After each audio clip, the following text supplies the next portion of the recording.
आगामी निर्वाचनमा झण्डै आधा मतदाता 40 वर्ष मुनिका युवा, 2/3 उम्मेद्वार भने 40 वर्ष माथिका। वामपन्थी विरासत बोकेको इलाममा राष्ट्रिय स्तरका 2 नेता पुनः सांसद बन्ने होडमा पूर्व प्रधानमन्त्री झलनाथ खनाल र पूर्व सभामुख सुभाष नेमुवाङलाई चुनाव जित्ने चुनौती। प्रदेश सभाका लागि देशभरमा करिब 1094 जना स्वतन्त्र उम्मेद्वार चुनावी प्रतिस्पर्धामा।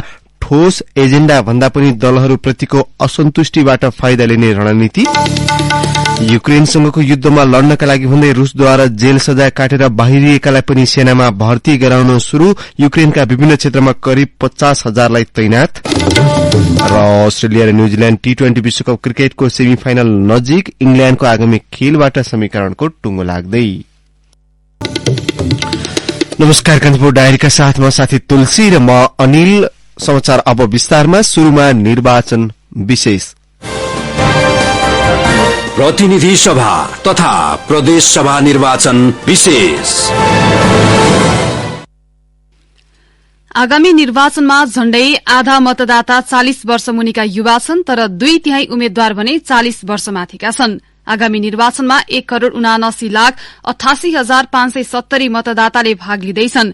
यी मध्ये 18 देखि 40 वर्षका मतदाता 88,436 छन्। प्रमुख राजनीतिक दलहरूबाट उम्मेद्वार बनेका मध्ये 25 देखि 40 वर्ष उमेर समूहका जम्मा 31.47% मात्रै छन्। 40 वर्ष माथिका उम्मेद्वार भने 68.53% छन्। स्थानीय तहको नेतृत्वमा स्वतन्त्र रूपमा उठेका युवाले जितेसँगै अबको निर्वाचनमा पनि यस्तै नतिजा आउन सक्ने डर दलका नेताहरूमा छ। आगामी निर्वाचनमा प्रत्यक्षतर्फ प्रतिनिधि सभामा कुल 2,412 र प्रदेश सभामा 3,224 जना चुनावी मैदानमा छन्। प्रतिनिधि सभातर्फ 41 देखि 79 वर्षसम्मका उम्मेद्वार 1,653 छन्। यस्तै प्रदेश सभामा पनि यो उमेर समूहका उम्मेद्वार 2,217 जना छन्, अर्थात 68.76% छन्। गत स्थानीय निर्वाचनमा भने उम्मेद्वारी दिने मध्ये 41% युवा थिए। यो निर्वाचनमा 18 देखि 25 वर्षका मतदाता मात्रै 22,94,019 छन्। यो कुल मतदाताको 12.75% हो। यस्तै 26 देखि 40 वर्षका मतदाता 36.17% छन्। आउँदो निर्वाचनमा युवाको मत निर्णायक हुने देखिएकाले नतिजामा असर पर्न सक्ने राजनीतिक विश्लेषक विष्णु सापकोटाको आकलन छ। उहाँले भन्नुभयो, जनता एकातिर, दलहरू अर्कातिर छन्। दल र मतदाताको सोच नै फरक छ। स्थानीय तहमा पनि केही स्थानीय तहको नतिजा फरक आयो। आउँदो निर्वाचनको नतिजामा पनि उतार चढ़ाव आउन सक्छ। एमाले नेत्री अष्टलक्ष्मी साक्यलाई काठमाडौँ क्षेत्र नम्बर 8 मा प्रतिनिधि सभा सदस्यको टिकट पक्का भएको थियो, तर युवालाई अवसर दिन भन्दै उहाँले उम्मेद्वार बन्न चाहनु भएन। मतदाता युवा धेरै छन्, पार्टीमा पनि युवा आएका छन्। मैले त अवसर पाएर यहाँसम्म पुगिसके। उहाँले भन्नुभयो, युवालाई प्राथमिकता दिनुपर्ने भएकाले उम्मेद्वारी दिइन। ललितपुर क्षेत्र नम्बर 3 की माओवादी उम्मेद्वार पम्फा भूषालले उमेरकै कारण प्रत्यक्षतर्फ निर्वाचन लड्ने यो अन्तिम पटक भएको घोषणा गर्नुभएको छ। राजनीति शास्त्री प्राध्यापक कृष्ण हाचेथुले अहिलेका युवा दलको विचारप्रति तुलनात्मक रूपमा निरपेक्ष रहेकाले नतिजामा फरक पर्न सक्ने बताउनुहुन्छ। इलामबाट लगातार चुनाव जित्दै आएका पूर्व प्रधानमन्त्री झलनाथ खनाल र संविधान सभाका अध्यक्ष सुभाष नेमुवाङले फेरि एकपटक सांसद हुनका लागि उम्मेद्वारी दिनुभएको छ। 2046 सालको राजनीतिक परिवर्तनपछि भएका धेरैजसो निर्वाचनमा वामपन्थी दलको वर्चस्व रहँदै आएको इलाममा यो पटक एमाले विभाजनका कारण चुनावी नतिजा फेरिन सक्ने आकलन गरिएको छ। पूर्व प्रधानमन्त्री खनाल एकीकृत समाजवादीका तर्फबाट क्षेत्र नम्बर 1 मा गठबन्धनका साझा उम्मेद्वार हुनुहुन्छ भने एमाले उपाध्यक्ष सुभाष नेमुवाङ क्षेत्र नम्बर 2 मा प्रतिस्पर्धामा हुनुहुन्छ। राष्ट्रिय स्तरका 2 शीर्ष नेताको चुनावी नतिजालाई लिएर इलामको चुनावी माहौल भने बढ्दै गएको छ। एमालेको वर्चस्व वर्षौंसम्म कायम भएको इलाममा यसपटक यसअघि निर्वाचित हाई प्रोफाइल नेता झलनाथ खनाल र सुभाष नेमुवाङको उम्मेद्वारीले नै चुनावी रौनक छाएको छ। क्षेत्र नम्बर 1 मा एकीकृत समाजवादी नेता झलनाथ खनाल र एमालेका महेश बस्नेत नै चुनावी प्रतिस्पर्धामा छन्। सत्ता गठबन्धनका तर्फबाट साझा उम्मेद्वार खनालले आफ्नो पूर्व सहकर्मी नेता बस्नेतको चुनौती सामना गर्दै गर्दा चुनावी नतिजाको आकलन गर्न सजिलो देखिएको छैन। स्थानीय निर्वाचनमा गठबन्धनका साझा उम्मेद्वारलाई कंग्रेसको मत सोचे अनुसार प्राप्त नभएको भन्दै खनालले दिएको अभिव्यक्तिका कारण कंग्रेसी जनमत रुष्ट भएको बताइन्छ। कंग्रेसी जनमत विभाजित हुँदा चुनावी नतिजा फरक हुन सक्ने अड्कलबाजी भएका छन्। तर नेता खनाल भन्छन्, झलनाथ खनाललाई हराउन तपाईहरु चाहनुभयो भने यो तपाईको आफ्नै भविष्य हराउने कुरा होला जस्तो मलाई लाग्छ। कलम चिन्हमा मतदान गर्नुस्। कलम चिन्ह नै त्यो चिन्ह हो जसले तपाईको सूर्य पनि लेख्छ। सबै कुरा लेख्ने कलम नै हो। यता खनाललाई आफ्नो नेता मानेर लामो समय पार्टी राजनीति गरेका एमालेका बस्नेत उनको विरासत भत्काउने प्रयासमा चुनावी मैदानमा छन्। पार्टी विभाजन भए पनि आफू जितका लागि हकदार भएको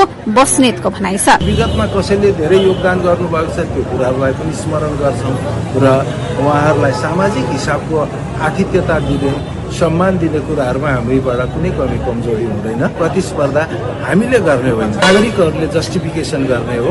उहाँहरूको न्यायलाई हामी सर्वसम्मत ढंगले स्वीकार गर्छौं। यसैमा चाहिँ लोकतन्त्र बाँचेको छ भन्ने कुराहरूमा विश्वास लागेको छ। इलाम क्षेत्र नम्बर 1 मा 3 जना स्वतन्त्र सहित 11 उम्मेद्वार प्रतिस्पर्धामा छन्। जसपाका कमल कुमार राई, राप्रपाका तोयनाथ शर्मा सापकोटा, मंगोल नेशनल अर्गनाइजेशनका बुद्धलाल मेचे तथा नेपाली कंग्रेस बीपीका गणेश पौडेल सहितको प्रतिस्पर्धाबाट मतदाताहरूले नयाँ सांसद चुन्नु पर्नेछ। इलाम क्षेत्र नम्बर 2 मा 2056 सालदेखि अपराजित रहँदै आएका एमालेका नेमवाङलाई चुनौती दिन गठबन्धनका साझा उम्मेद्वार कंग्रेसका डम्बर बहादुर खड्का चुनावी मैदानमा छन्। एमालेले उनलाई राष्ट्रिय छविको नेता भएको र पार्टीको उत्तराधिकारी समेत भएको भन्दै भोट मागिरहेको छ। त्यस्तै नेमवाङको स्वच्छ छवि देखाउँदै इलामको विकासका लागि उनको योगदान महत्वपूर्ण हुने भाष्य निर्माण गर्न खोज्दैछ। यही माहौलका बीच नेमवाङले भने, दमक रवि बाटो हो, त्यो भेनेटार रवि राके अर्को बाटो छ। त्यो बाटो 6 अरब मैले विनियोजन गराएको छु। त्यहीसँग रविमा भेट खाने दमक चिसापानी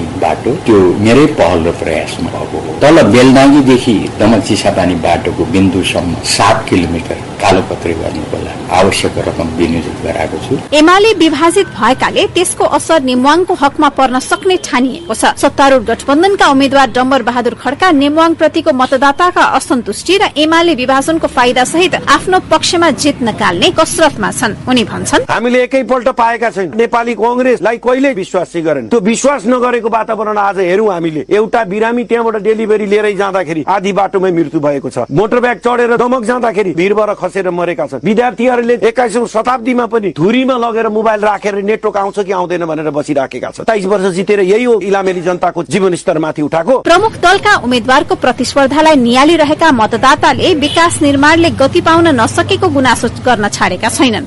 मतदाताको मनोविज्ञान बारे होटल व्यवसायी संघ इलामका अध्यक्ष देवी पौडेलले भने, जसरी मजदुरहरू तल्लो वर्गको मान्छेहरूलाई अहिले चाहिँ कार्डहरू वितरण गर्ने, परिचय पत्रहरू वितरण गर्ने सिस्टम सिर्जना भएको छ। कम्तीमा किसानहरू भनेर उसले हलो जोतेको, कुटो समातेको, हँसिया समातेको आधारलाई हेरेर कार्ड दिने सिस्टम गर्नुपर्छ। आज किसानको नाममा कागज पत्र बनाएर करोडौं रुपियाँ फजुल खर्च भइराखेको छ। त्यसबाट कुनै पनि फाइदा भएको छैन। 12 जना दलका उम्मेद्वार र 2 स्वतन्त्र सहितको प्रतिस्पर्धाले इलाम क्षेत्र नम्बर 2 बाट संघीय संसदका लागि सांसद छनौट गर्दैछ। गठबन्धन र एमाले बाहेक यस क्षेत्रमा जसपाका याम प्रसाद लिम्बू, राप्रपाका गणेश दुलाल, लोसपाका निर्मणी लिम्बू, कंग्रेस बीपीका डाक प्रसाद गौतम सहितका उम्मेद्वार प्रतिस्पर्धामा छन्। रेडियो कान्तिपुरका लागि विप्लव भट्टराईको साथमा दिवा भट्टराई, इलाम।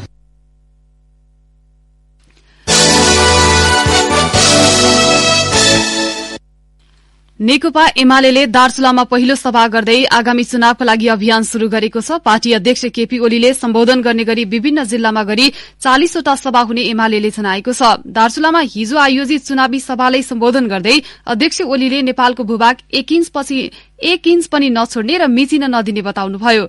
आगामी निर्वाचनबाट एमालेको सरकार बन्ने दावी गर्दै ओलीले भारतद्वारा मिचिएको जमिन फिर्ता ल्याउने उल्लेख गर्नुभयो।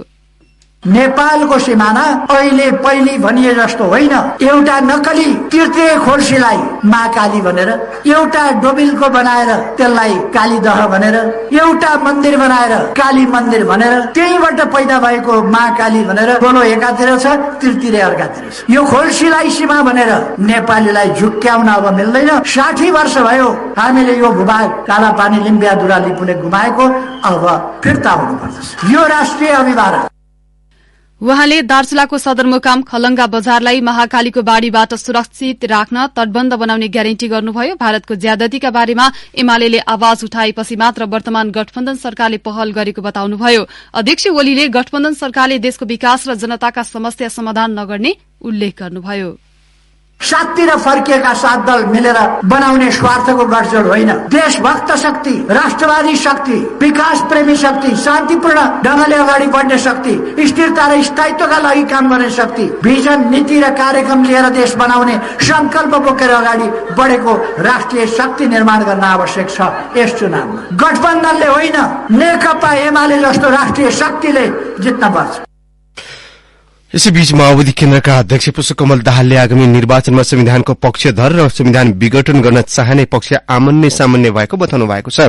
गठबन्धन दलहरूको चुनावी भेटघाट कार्यक्रम अन्तर्गत गोर्खामा आयोजित कोण सभालाई सम्बोधन गर्दै दाहालले भन्नुभयो, अहिले पनि फेरि देशमा अर्को पनि गठबन्धन छ। राजावादीहरूको गठबन्धन, सामन्तवादीहरूको गठबन्धन, दलालहरूको गठबन्धन, यो देश टुक्र्याउनु पर्छ भन्ने अलगाववादीहरू समेत भएको गठबन्धन छ। यतापट्टि नेपाली कांग्रेसका नेता शेरबहादुर देउवा प्रधानमन्त्री, म समेत अरू नेताहरू पनि भएको गठबन्धन छ। अर्को गठबन्धन एमालेका नेता केपी ओली मुख्य भएको गठबन्धन छ। एउटा गठबन्धन संविधानको रक्षा र लोकतन्त्रको रक्षाको निम्ति प्रतिबद्ध भएर लडेको छ। अर्को गठबन्धन यसलाई भत्काउने कसरी भनेर लागेको छ। त्यसकारण प्यारा दिदीबहिनी दाजुभाइहरू, तपाईँ हामी सबैले संघीय लोकतान्त्रिक गणतन्त्रको रक्षाको निम्ति त्यो अर्को प्रतिगमनकारी प्रवृत्तिलाई परास्त गर्न हामी सबै एकजुट हुन जरुरी छ।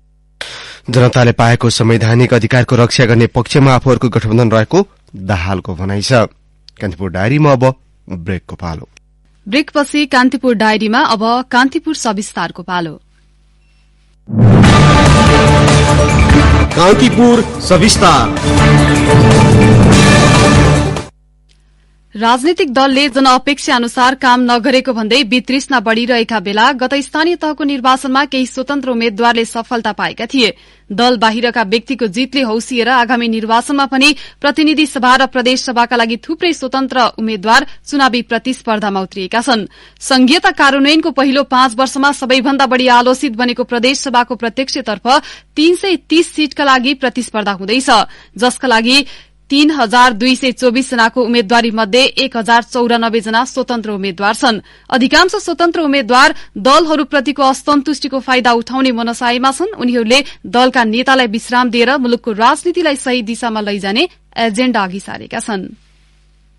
आसन्न निर्वाचनमा प्रदेशसभातर्फ आवश्यक सीट भन्दा झण्डै 10 गुणा बढ़ी उम्मेद्वारी छ। त्यसमा पनि स्वतन्त्रको उम्मेद्वारी अझ उत्साहप्रद देखिन्छ। कुल उम्मेद्वार मध्ये 33% उम्मेद्वारी स्वतन्त्र तर्फबाट परेको छ। स्वतन्त्र उम्मेद्वारी दर्ता गराउनेमा पार्टीले टिकट नदिएका, बागी, विद्रोही, कुनै पनि दलमा आबद्ध नभएदेखि दल त्याग गरेसम्मका छन्। यसै मध्येकी एक हुन् प्रदेशसभा निर्वाचनमा ताप्लेजुङ 1बाट स्वतन्त्र उम्मेद्वारी दिएकी मीना कुमारी गुरूङ। उनी पनि कांग्रेस पार्टी त्याग गरेर स्वतन्त्र उम्मेद्वार दिने मध्ये हुन्। आफ्नो दक्षता तथा अनुभव प्रदेश सभाका लागि उपयुक्त हुँदा प्रदेश सभातर्फ उम्मेद्वारी दिएको बताउने गुरूङसँग खासै लोकप्रिय तथा ठूला चुनावी एजेण्डा छैनन्। चुनावी एजेण्डा बारे जानकारी दिँदै गुरूङले भनिन्, अहिले चाहिँ एजेण्डाहरूमा चाहिँ जुन यो दलहरूको चाहिँ विरुद्धमा, यो गठबन्धनको विरुद्धमा चाहिँ हामी सधैँभरि चाहिँ यो दलको दास होइन, कार्यकर्ता भनेको चाहिँ दलको दासको रूपमा हेर्न भएन भन्ने हिसाबमा एजेण्डाहरू लिएर गएको छु र त्यस्तो ठूलो एजेण्डा छैन र यो अहिले जुन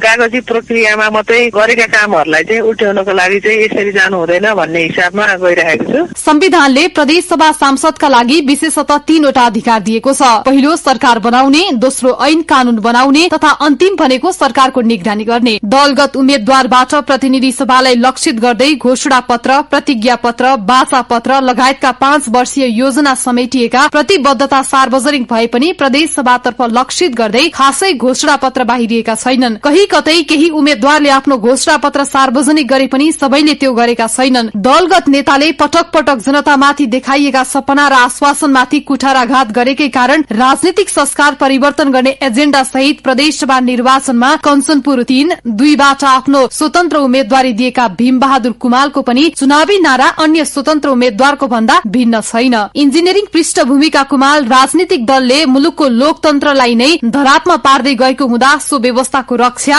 र पुराना नेताको बहिर्गमनको एजेण्डा सहित चुनावी मैदानमा छन्। उनी भन्छन्, यो पार्टीले चाहिँ जनताका पक्षमा काम गरेन।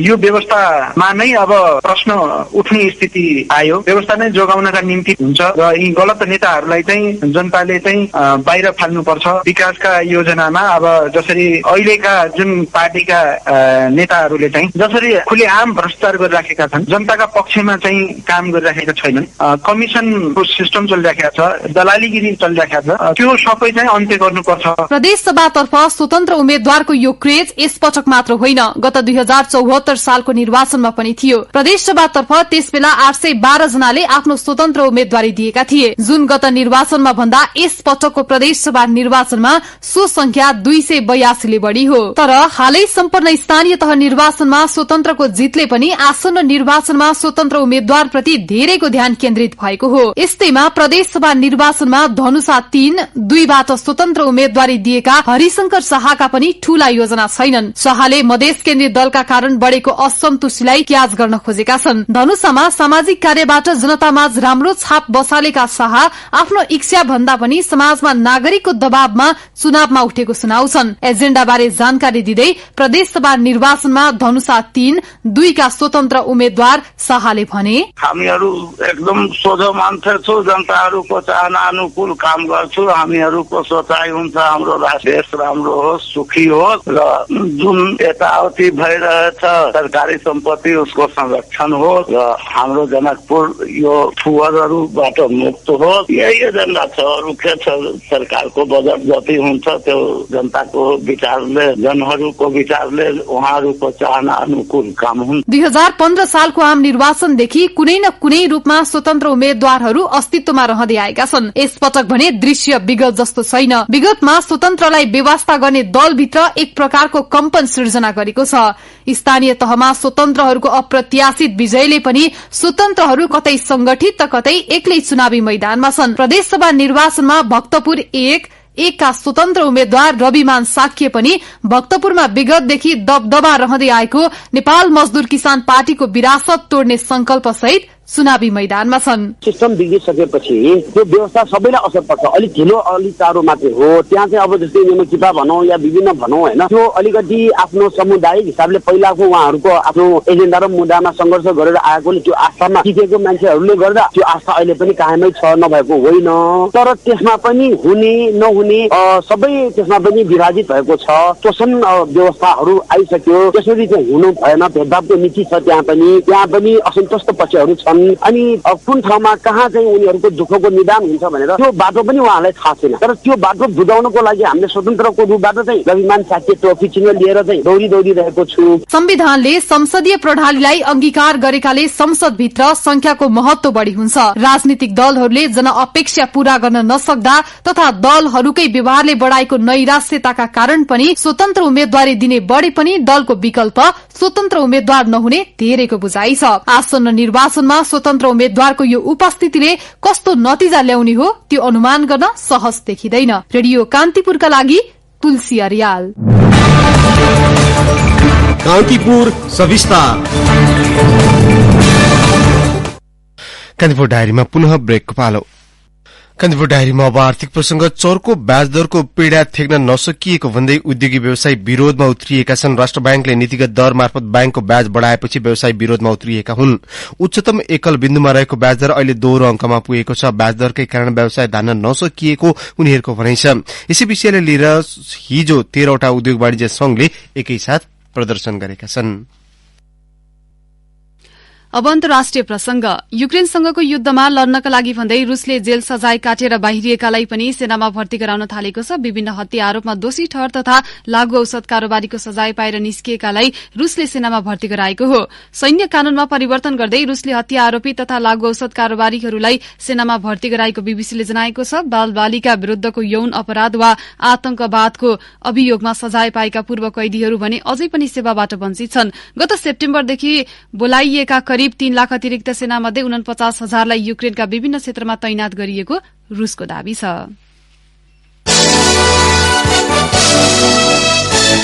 अब खेलप्रसंग टी20 विश्वकप क्रिकेटमा सुपर 12 मा समूह 1 को खेलमा न्यूजील्याण्डले आयरल्याण्डलाई 35 रनले पराजित गरेको छ। न्यूजील्याण्डबाट 186 रनको लक्ष्य पाएको आयरल्याण्डले निर्धारित ओभरमा 9 विकेट गुमाएर 150 रन मात्रै बनाउन सक्यो। पाँचौं म्याचको जीतपछि न्यूजील्याण्ड 7 अंकसहित तालिकाको पहिलो स्थानमा छ। इंग्ल्याण्ड र अस्ट्रेलिया 5-5 अंकसहित दोस्रो र तेस्रो स्थानमा रहँदा न्यूजील्याण्ड सेमी फाइनल नजिक पुगेको छ। यसैबीच अस्ट्रेलियाले हिजोको अर्को खेलमा अफगानिस्तानलाई 4 रनले पराजित गरेको छ। 169 रनको लक्ष्य पाएको अफगानिस्तान 164 रनमा सीमित भएपछि अस्ट्रेलियाले रोमाञ्चक जीत हात पारेको हो। जीतपछि अस्ट्रेलिया तालिकामा 7 अंकसहित दोस्रो स्थानमा रहँदै सेमी फाइनल नजिक पुगेको छ।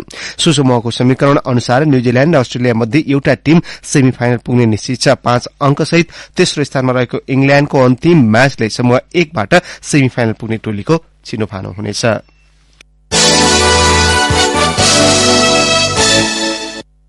अन्त्यमा अब मौसम सम्बन्धी जानकारी। काठमाडौँ उपत्यका सहित मुलुकका विभिन्न भागको मौसम सामान्यतया सफा रहने जल तथा मौसम पूर्वानुमान महाशाखाले जनाएको छ। केही बेर अघि 12 डिग्री सेल्सियस मापन गरिएको काठमाडौँ उपत्यकाको अधिकतम तापक्रम 24 डिग्री सेल्सियससम्म पुग्नेछ। सूर्योदय बिहान 6:17 भयो भने सूर्यास्त साँझ 5:17 हुनेछ। हवस् त प्रसंग कान्तिपुर डायरीको यो बुलेटिन अहिलेलाई यही सकिन्छ। साथी तुलसी र म अनिल विदा माग्छौं। नमस्कार।